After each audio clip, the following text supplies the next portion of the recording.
Today I am going to explain an American prison comedy film called Big Stan. Stan Minton is a real estate agent living in LA, who has everything he wants in life. He is filthy rich and has a beautiful wife Mindy who he loves. Stan has a unique way of selling properties to his clients. He usually cheats them of a small amount which has over the years grown large. Hence, one day, he is arrested for first-degree fraud. He is found guilty and is told that he will get a sentence of at least 3 years in prison.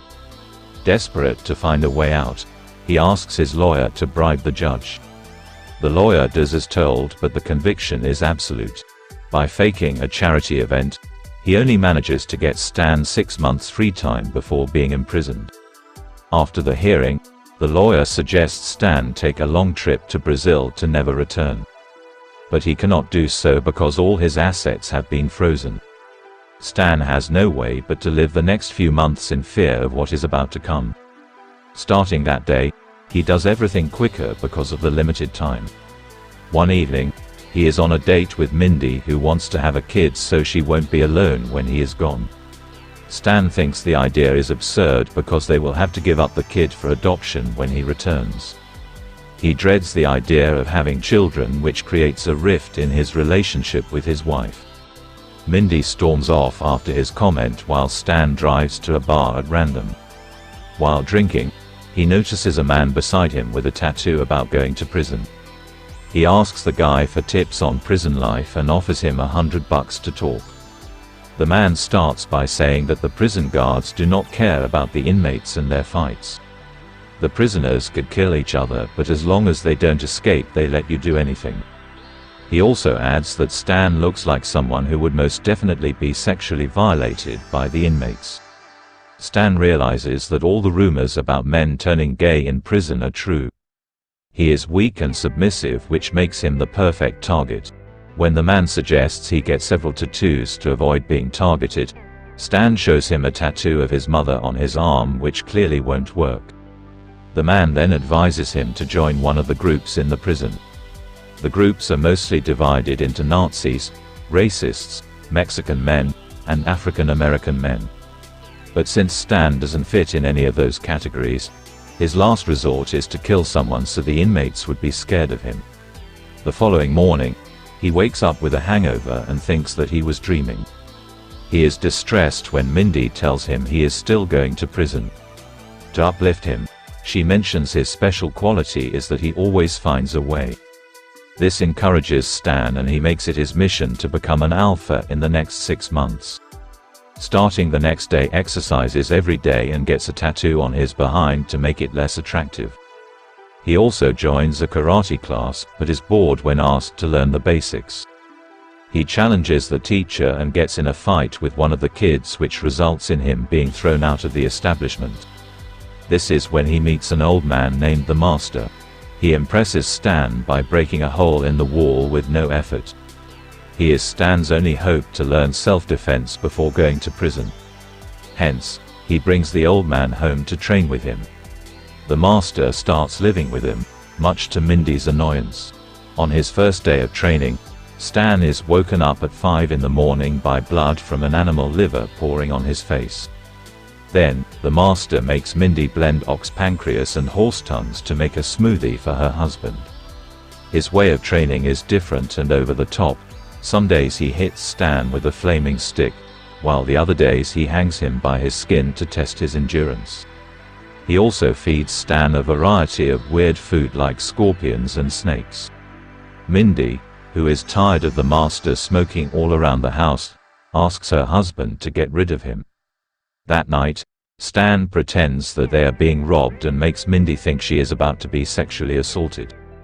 It turns out he is doing this to make her feel what he is feeling. When Mindy stops panicking, she packs her luggage and leaves, claiming that she doesn't want to be with him anymore. The Master is delighted that she left because with only men in the house, the training can get tougher. For the next 5 months, Stan works hard without resting. By the end of it, he manages to take the Master by surprise in combat. For his last test, he goes to fight the karate teacher who once threw him out of his class. Stan defeats the man easily and completes his training. He is finally ready to defend himself when he needs to. The master and the lawyer drop him off at the court. Mindy has still not talked to him, but she watches him secretly from inside her car. Stan finally goes inside and is transported to the prison on a bus. Immediately, a guy tries to touch him inappropriately, but Stan teaches him a lesson. At the prison, they are welcomed by Warden Gask, who kindly asks them to not trouble the guards, but other than that, they can do anything they please to each other. During the cavity check, the new inmates are asked to strip and bend over.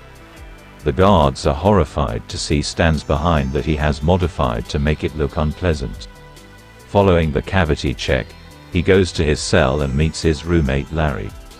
To assert his dominance, he asks Larry to get to the lower bunk. Later, Larry tells him about the prison squads who have basically formed a gang. The first gang is a group of black men, the second one is a team of Mexican thugs, the third one is Nazis, and the fourth one is racists. Then, there is a group of scientists who are great at killing people by talking too much. Lastly, he is introduced to the most dangerous sexual predator of the block. Big Raymond. Raymond is terrorizing a new inmate when Stan approaches him and challenges him in front of everyone. They get into a fight where Stan uses self-defense techniques taught by the master to beat him easily. Impressed by his skills, the leader of the Nazi group, Patterson, tries to invite him to their team, but Stan beats him up as well. Then, he is approached by the African American team, who are furious that he fought Big Raymond. Stan tries to avoid the fight, claiming that he is also black. However, the leader orders his team to attack, and a fight breaks. The guards enjoy the show while Stan defeats them efficiently. After the commotion, the entire prison is afraid of Stan. People make way for him everywhere he goes. They all establish him as the alpha of the prison and call him Big Stan.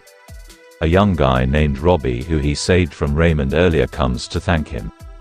But Stan dismisses him, claiming that he didn't fight those guys for anyone other than himself.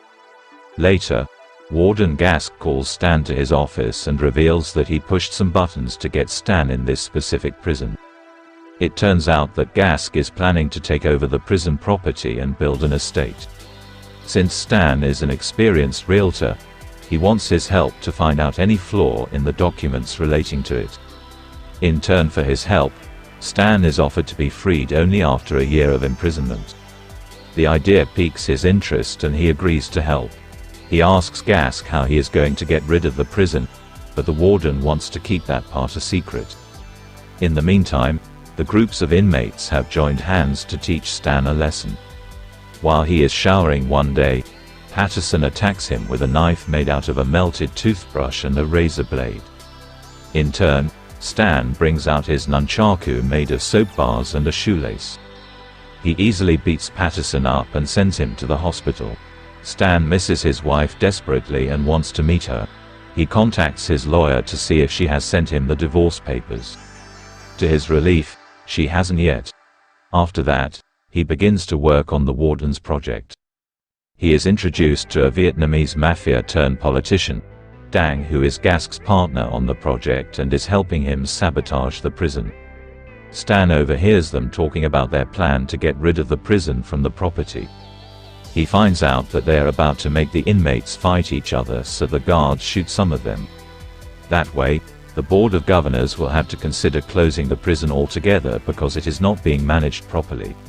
Stan feels like it is his responsibility to help the inmates even though they want to kill him. The following day, he arranges a meeting to set some rules and boundaries in the prison. Firstly, he throws away all their violent video games and movies because they are a bad influence. Then, he declares sexual assault as a punishable crime. Anyone who does it has to answer to him directly. When the men whine, he asks them to be involved in consensual homosexual sex instead. The concept is new to them, but they agree to do it anyway. During the next lunch break, Robbie and some men approach Stan's table and thank him for making the no assault rules. Stan tries to pass it off as him asserting dominance, but Robbie knows that he cares about their well-being. At another table, Big Raymond and his new boyfriend can be seen enjoying a meal together. They are in a happy homosexual relationship, thanks to Stan. Robbie and his group, along with Big Raymond and his boyfriend, join Stan's group. After that, Stan is given a letter addressed to him by Mindy. He had written to her apologizing for doing what he did, and now she wants to meet him.